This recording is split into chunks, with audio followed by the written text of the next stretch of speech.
porque foi do agrado do Pai que toda a plenitude nele habitasse. E que, havendo por ele feito a paz pelo sangue da sua cruz, por meio dele reconciliasse consigo mesmo todas as coisas, tanto as que estão na terra como as que estão nos céus.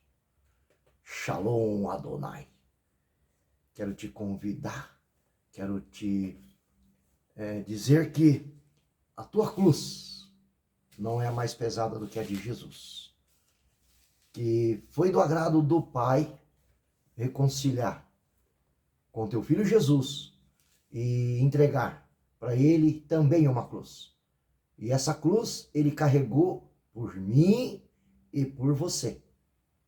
Levou sobre si todas as nossas culpas, todas as nossas dores, nossas enfermidades, todas as nossas mazelas, todo o nosso pecado, toda a nossa culpa.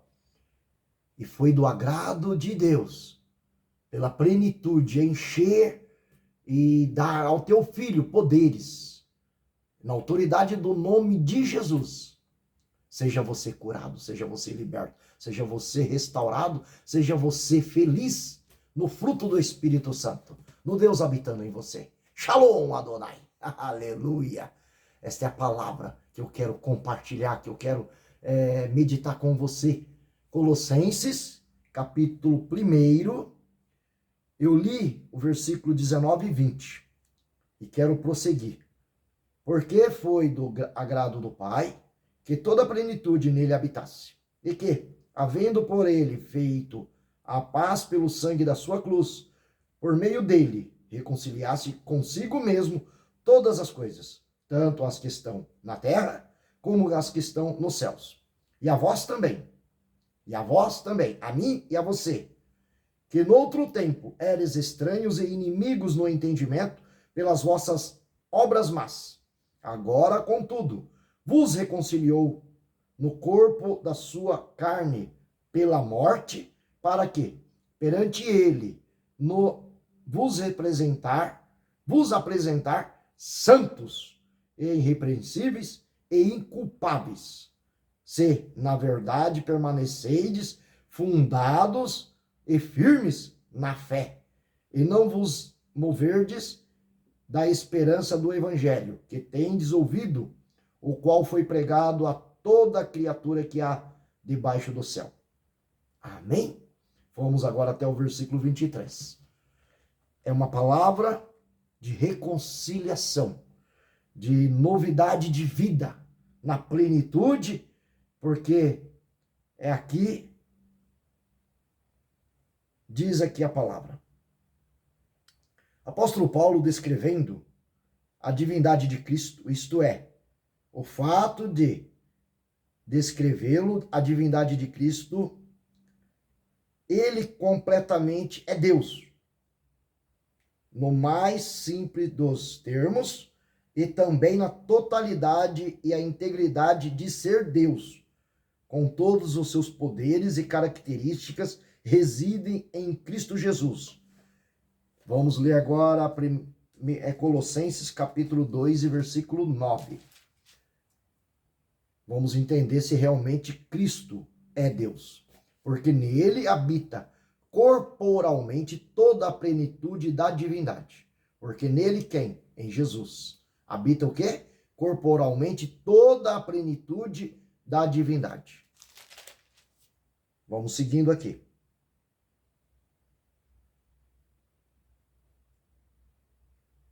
Hebreus 1:8, vamos também examinar para descobrir se realmente Cristo é Deus. Hebreus capítulo 1, se você é rápido de endereço, vamos lá. Capítulos 1, versículo 8. Mas o Filho de Deus, diz, ó Deus, o teu Filho ao trono subirá. Santo Deus. Aleluia. Soberano e altíssimo Deus. Essa luz aqui apagada não nos para, não nos trava nessa meditação da tua palavra. Eu quero aqui aproveitar, inclinar minha cabeça, fechar meus olhos e render graças ao Senhor. Render graças ao Senhor porque estou gravando esse vídeo. Render graças ao Senhor porque a tua presença está nesse lugar. Render graças ao Senhor porque, Senhor, sem ti nada somos. Nós não chegaremos a parte alguma do universo. E porque foi do teu agrado dar ao Senhor Jesus, o teu Filho, o nosso Senhor absoluto, que reina entre céus, terras e mares. Que tudo que nós possamos fazer, segundo a tua palavra em Colossenses 3,17, que nós possamos fazer, seja por palavras, por ações ou por obras, que façamos em nome de Jesus. O nome exaltado sobremaneira, segundo Filipenses 2,9, digno de receber honra, glória, poder, porque deste, através da cruz, também da ressurreição e da ascensão aos céus, poder e autonomia e autoridade, toda a divindade, segundo essa palavra de Colossenses capítulo 1, versículo 19 e 20. Que toda a plenitude, que toda a divindade, que todo o poder foi dado a Jesus, nosso Senhor, teu Filho amado. E é nesse nome que nós profetizamos bênçãos, curas, sinais, prodígios, maravilhas e milagres ainda no nosso meio. Porque o mesmo Deus de ontem é o Deus de hoje e é o Deus de eternamente. É o alfa, o ômega, o princípio e o fim. E nós declaramos sobre a nossa vida, sobre a vida dos nossos irmãos, que está e vai ouvir essa palavra. Que ela seja penetrante, mais afiada como uma espada de 2 gumes, que chega ao ponto de separar espírito da alma, juntas e medulas, e é capaz de discernir intenções e pensamento. E é na fé que nós oramos no nome de Jesus e para a glória de Deus declaramos curas, sinais, prodígios, maravilhas, milagres, e que essa palavra, que não é minha e que não é dos meus irmãos que estão ouvindo, mas é tua, Pai. É tua, Senhor Jesus. E pelo poder do teu Espírito, amigo Espírito Santo da verdade, Espírito Santo Consolador, Espírito Santo guia e intercessor, que nos ensina, que nos capacita e que nos direciona para aqui ministrar a tua palavra. Ministrar aos nossos corações, às nossas mentes, aos nossos intelectos e também às nossas vidas. Porque ela é lâmpada para os nossos pés, é luz para os nossos caminhos. E nós queremos esconder na tábua do nosso coração, para não pecarmos contra o Senhor. E por isso, vamos aqui continuar meditando e nós pedimos a tua companhia. És bem-vindo, Espírito Santo. És bem-vindo, Senhor Jesus. És bem-vindo, nosso Deus. Aleluia, aleluia, aleluia. E glória ao teu nome. Glória ao teu nome, Senhor. Ah, Senhor, nós sabemos, Senhor, que não há impedimento para que o Senhor seja proclamado pelas nossas bocas. Porque nós vamos continuar falando do teu amor, continuar falando da tua graça, continuar falando do teu evangelho, continuar falando do Senhor e ministrando o Senhor. Porque esse é o propósito de cada um de nós. Esse é o propósito. Tu nos colocou como evangelista, como missionários, Senhor, como pregadores da tua palavra. Porque, Senhor, coube a ti, Deus Pai, colocar o poder sobre Jesus, que é o cabeça da igreja. E nós somos também consagrados a sermos santos, a receber toda a plenitude através da cruz.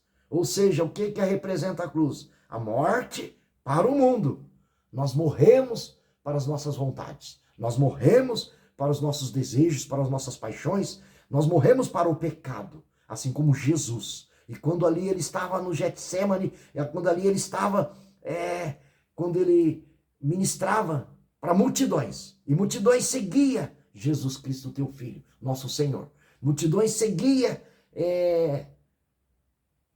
querendo receber um milagre, uma cura, como aquela mulher do fluxo de sangue que sofria por 12 anos, como aquele cego em Jericó, como os coxos, mancos, como aqueles 10 leprosos. Cada um tinha um interesse. E por isso seguia as multidões, o nosso Senhor. Mas poucos tinham o desejo e a vontade de ser ministrado, de ser ali condicionado para receber as instruções. Poucos tinham interesse na tua palavra. Poucos tinham interesse de receber na íntegra o ensinamento, porque somos ensinados na tua palavra para ministrarmos vidas. E poucos, mas poucos ainda, que foi só aqueles 3 que chegou no Getsemane, que foi os amigos íntimos de Jesus. E subiu ao pé do monte, mas só Jesus foi lá e na intimidade com o Senhor. Ele orou: Senhor, meu Pai, se possível, passa de mim esse cálice. Contudo, não seja feito a minha vontade, sim a tua. E ali ele chorou e suou suor com gota de sangue. Diz você, quantas vezes você já, nas suas aflições, nas suas atribulações, suou gotas de sangue? Porque eu não suei ainda. Eu já suei, eu já tive aflições em oração que palavras não saíam da minha boca. E assim, choro, mas nunca suei suor, gota de sangue, como o meu Senhor, como o teu Senhor. Nunca passei por esse momento ainda. Espero não passar. Mas o nosso Senhor, seu Senhor, meu Senhor, passou por isso. Filho de Deus, passou por isso. Porque ele aprove, Deus, que Jesus, aqui como nesse verso 19 de Colossenses 1, que ele carregasse a cruz por você, por mim, pelos nossos pecados. Porque ele não pecou, mas ele carregou a cruz. A cruz que era condicionada a você carregar, a mim carregar, mas o nosso Senhor Jesus carregou, levando sobre si todas as nossas culpas, todas as nossas mazelas, todas as nossas enfermidades, todos os nossos pecados, comprando nós de volta para Deus. Mas ele venceu e ele assentou à destra de Deus. Por quê? Porque ele disse: Senhor, meu Pai, contudo não seja feita a minha vontade, porque eu sei que vou sofrer, eu sei que não vai ser fácil, mas que seja feito segundo o teu querer, segundo a tua vontade. E ele lá no duro madeiro, pregado, crucificado, perdoou a todos, perdoou o ladrão da direita e condicionou: hoje mesmo estará comigo no meu paraíso. E antes que eles quebrassem os seus ossos para cumprir a profecia do profeta, que não foram quebrados seus ossos, ele se entregou por mim e por você, e disse: consumado está, Deus, consumado está, Pai, entrego em tuas mãos o meu espírito. Foi lá no inferno e quebrou os portões da morte, os agrilhões, e pegou a chave do inferno, e agora disse: morte, onde está a tua vitória? Ó, aguilhão, onde está a tua glória? A morte foi vencida pela vida, foi vencido pelo nosso Salvador. Aleluia, aleluia. E assim rompeu a aurora e chegou a luz nas trevas. Por mim e por você.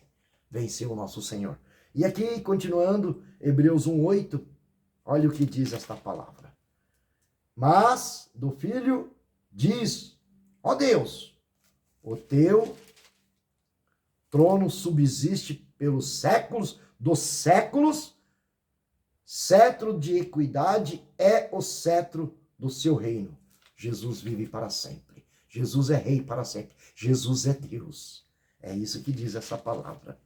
E vamos continuar aqui nesta meditação da palavra desse dia. Ele é completamente Deus. No mais simples dos termos, é totalmente a integridade de Deus, com todos os seus poderes e características, residem em Cristo Jesus. Provado aqui em Colossenses 2:9 e Hebreus 1:8 que acabamos de ler. Ou seja, os atributos de Deus, suas qualidades. Em um estudo bíblico, em um sentido de estudo bíblico, reconcilia-se significa ser restaurado a um relacionamento correto com Deus. No entanto, esta passagem não quer dizer que Cristo salvou automaticamente. A salvação não é automática. Todas as pessoas, cada um indivíduo, ainda deve escolher por si só se vai aceitar ou rejeitar esse relacionamento. Aquele que rejeitam a Cristo permanecem inimigos de Deus. Dito em Romanos, capítulo 2, versículo 4 ao 10. Vamos agora para Romanos, capítulo 2, versículo 4 ao 10. Romanos, capítulo 2, versículo do 4 ao 10. E vai dizer que a salvação é pela graça, porém a escolha é minha e sua. Versículo 4 de Romanos, capítulo 2. Ou desprezeis tu as riquezas das suas benignidade e paciência e longanimidade, ignorando que a benignidade de Deus te leva ao arrependimento? Mas, segundo a tua dureza e o teu coração impertinente, entesouras a ira para ti no dia da ira da manifestação do juízo de Deus, o qual recompensará cada um segundo as suas obras, a saber, a vida eterna aos que, com perseverança em fazer bem, procuram glória e honra e incorrupção. Mas indignação e ira aos que são contenciosos e desobedientes à verdade e obedientes à iniquidade. Tribulação e angústia sobre toda a alma do homem que fizer o mal, primeiramente do judeu e também do grego. Versículo 10. Glória, porém, e honra e paz a qualquer que faz o bem, primeiramente ao judeu e também ao grego. Aqui essa palavra está dizendo que tanto eu como você precisamos nos arrepender dos nossos pecados, das nossas falhas, das nossas más obras, nos converter ao Senhor, reconhecendo Ele como nosso Senhor e Salvador, e praticarmos a fé, a obediência, a reverência, a submissão e a prática de boas obras, né? Deixar o Espírito Santo trabalhar em nós e frutificar o fruto do amor, o fruto da paz, o fruto da longanimidade, o fruto da fé, da temperança e da bondade. É isso que essa palavra diz. Ou seja, através das nossas escolhas, através do arrependimento, através da confissão, só assim eu acesso a graça, através do meio da fé, através de Jesus. É uma graça, não tenho que pagar, porém tenho que confessar, que obedecer.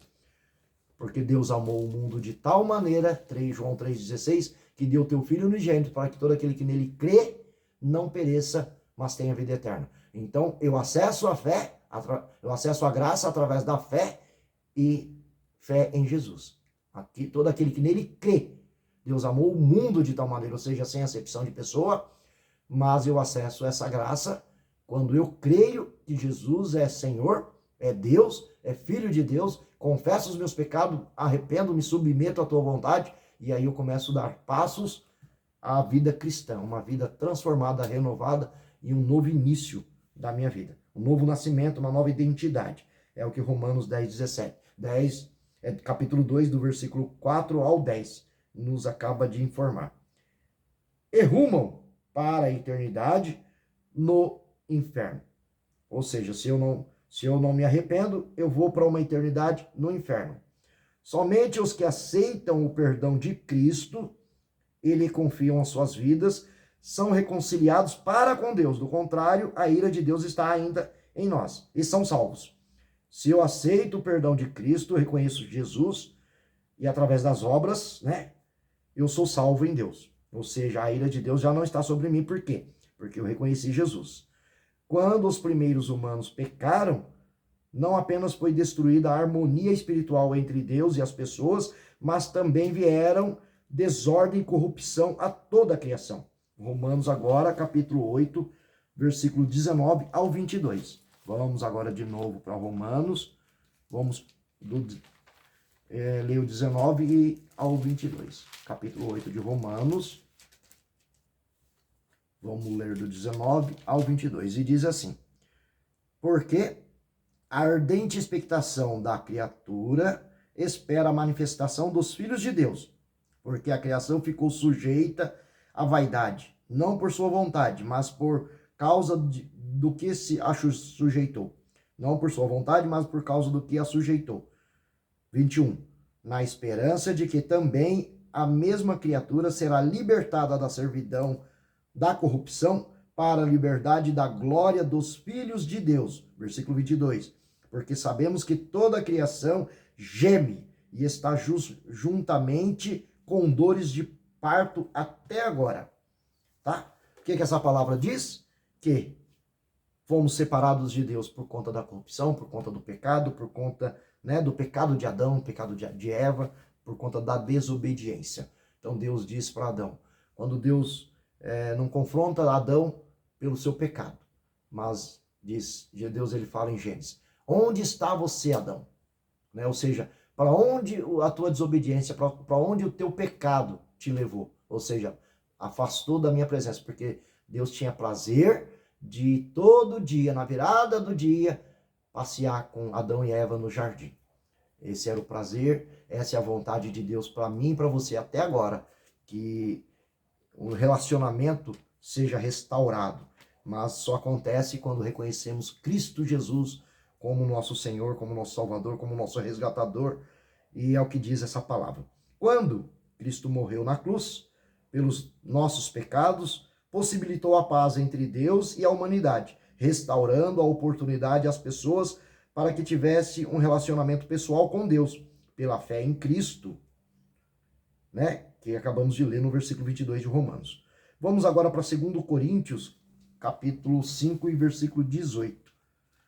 2 Coríntios, após o Romanos, tá? Capítulo 5, versículo 18.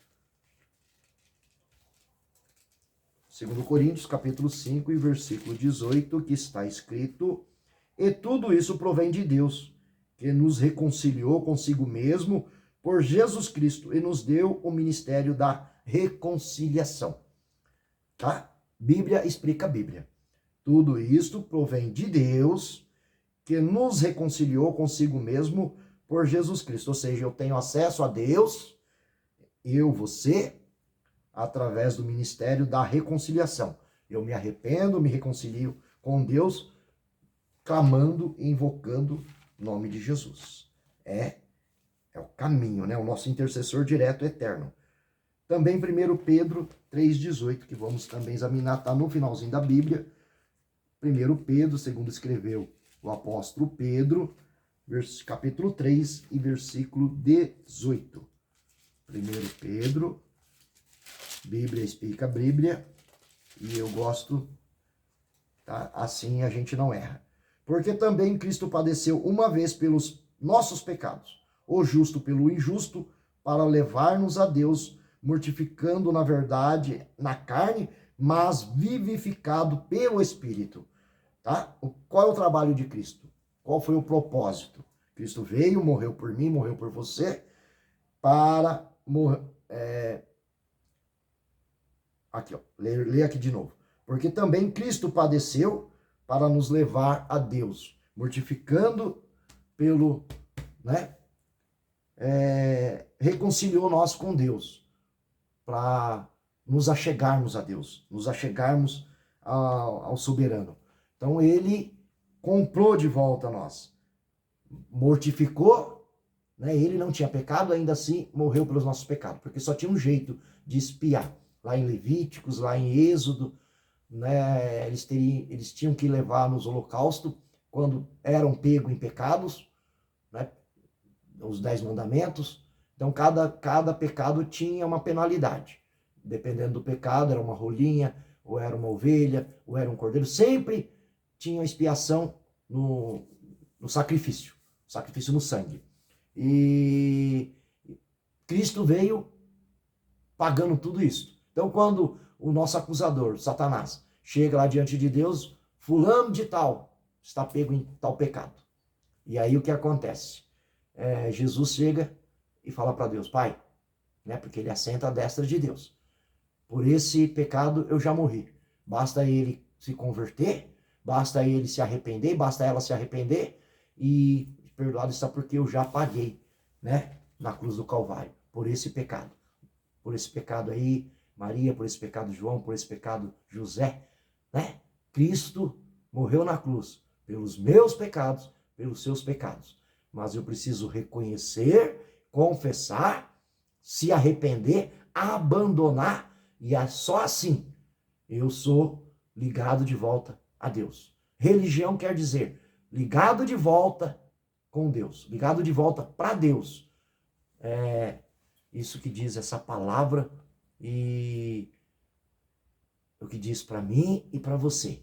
Hoje Deus quer de novo nos reconciliar, né? Sem paz, sem santificação, nem eu, nem você vamos ver a Deus. Nós queremos ver a Deus? Então, Hebreus 12, 14. Sem a paz, ou seja, eu preciso me preservar em paz com todos. Eu preciso me esforçar para ter paz com todos. E paz não é, mesmo que eu não tenha luta, é paz em meio às lutas, paz em meio às tribulações, paz em meio às dificuldades, paz em meio às tribulações, sabe? Sadraque, Mesaque e Abidnego estava na fornalha e estava em paz. Eu não vou prostrar diante do ídolo, não vou prostrar diante da estátua, ó rei. E não adianta, né, Deus, segundo o chamado, vamos lá de novo. Vocês têm aí mais uma oportunidade. Prostra e não vai ser jogado na fornalha. Nós não vamos prostrar. Não prostraram, a fornalha foi aquecida 7 vezes mais, e nós vamos morrer, porém nós vamos... Então quer dizer, eles tinham paz, porque a paz é um fruto do Espírito. Gálatas 5, 22 e 23, o Espírito Santo, Deus habitando em mim e habitando em você, vai trazer a paz que excede todo entendimento que vem de Deus por Cristo Jesus, que é um fruto depositado em mim e em você. E aí somos uma árvore que vão colher em nós a paz, o amor, a fé, a temperança, o domínio próprio. São 9 o fruto do Espírito. Então, se você é um cristão e você não tem paz, você está precisando se converter. Você está precisando se render ao Senhor para que Ele produza em você. Porque precisam ver em nós a paz que excede todo entendimento, né? O fruto do amor. Somos uma árvore que vamos produzir esse fruto. E é em meio às dificuldades que esses frutos vão fluir, né? Não adianta como aquela figueira que Jesus chegou lá naquela figueira cheio de folha, porque a figueira é o desenho da figueira, ela primeiro vem as folhas, a folhagem, depois vem o fruto, o figo. E ela estava ali cheia de flor, de folha, bonita, fora de época, mas não tinha fruto. E o que o Senhor deseja ver em mim e deseja ver em você é o fruto. E muitas das vezes as pessoas acham, tá espiritual, é aqueles que falam em língua, que faz barulho e que faz isso. Não. Um ser espiritual é um ser transformado. Quando olha em você, que era antigamente, falava palavrões, gritava, xingava e que vivia, né, quebrando princípios de todos os jeitos, mas hoje olham em você, vê, mesmo em tribulações, mesmo em dificuldades, vê em você uma pessoa serena, vê em você uma pessoa que está sempre amando, que está sempre perdoando, que está sempre em paz, que sempre tem uma palavra de conforto, uma palavra de consolo, e isso significa que o Espírito Santo de Deus habita em você, habita em mim. E isso é um ser espiritual, né? Porque quando você está prestes a errar, quando as tentações, quando o cardápio do nosso inimigo é colocado na nossa frente, nós olhamos para o pecado, para a possibilidade do pecado, mas olhamos ao mesmo tempo para Jesus ensanguentado na cruz, né? O eleito de Deus que carregou a cruz em nosso lugar, né? Que sofreu a dura morte, mas venceu e nos comprou de novo para Deus, né? Nos remindo, e sobre ele toda a plenitude, toda a glória, todo o esplendor. Agora o nosso intercessor direto para com Deus, que está, né, trazendo para nós a salvação das nossas almas, a salvação e a alegria da salvação. E é isso que nós temos que nos regozijar. E é nesta palavra que nós vamos nos firmar e nos caminhar para um lugar de santidade, para um lugar de glória com o Senhor, raiando dia a dia até chegar à estatura de varão perfeito. É dentro da palavra, é meditando dia e noite. Porque em Romanos 15, 4, Tudo que foi escrito, de Gênesis a Apocalipse, para o nosso ensino foi escrito. E eu só tenho como aprender quando? Quando eu vou todo dia meditando na palavra, ruminando a palavra, né? Como Salmo 119, versículo 135, que as palavras do Senhor é mais doce que o mel, que ela nos transforma, nos regenera, nos conforta, nos abastece e nos leva às degraus mais alto na santidade. E assim vamos sendo transformados pela revelação da palavra, pela revelação, e o Senhor vai nos confortando, nos conformando e revelando todo o plano da salvação, todo o projeto, e nos abastecendo de forma natural, sobrenatural, sobremaneira, a esse encontro dia a dia com o Senhor. Fica com esta palavra, rumine nela, e eu vou te fazer um desafio. Medite, nem que seja um versículo, todo dia, em Salmo 119. Salmo 119 é um dos salmos, do capítulo mais longo da Bíblia. Ele tem 176 versículos. Tem muitos versículos. Vamos conferir se é isso mesmo? Abre aí a sua Bíblia em Salmo 119. É com certeza, isso eu posso afirmar, o capítulo maior da Sagrada Escritura. Isso é com certeza. Agora, quantos versículos? Vamos conferir agora. Salmo 119. Vamos aqui. Isso, ele tem 176 versículos. Muito longo. Muito longo, muito longo, muito longo, muito longo. Faze resplandecer o teu rosto sobre o teu servo e ensina-me os teus estatutos. Salmo 119, versículo 135, está escrito isso daí, tá? Ordena os meus passos na tua palavra e não se apodere de mim a iniquidade alguma. Livra-me da opressão do homem, assim guardarei os teus preceitos. Faze-me resplandecer sobre o teu rosto sobre o teu servo e ensina-me os teus estatutos. Rios de águas correm dos teus olhos, porque os homens não guardam a tua lei.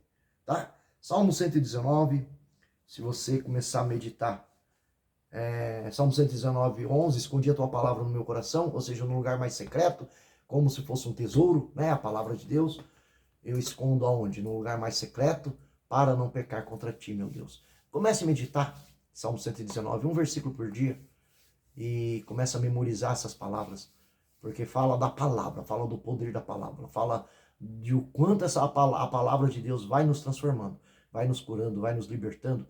E uma vida cristã é uma vida pautada na palavra. Diz Jesus, erreis por não conhecer a Sagrada Escritura. E em João 14, 15, aqueles que me amam obedecem às minhas leis, né? Onde estão as leis do Senhor? Na palavra escrita. Então obedeça. Não tem como eu obedecer se eu não conheço. Não tem como eu guardar se eu não examino. Então quando você começa a memorizar, você está guardando a palavra de Deus.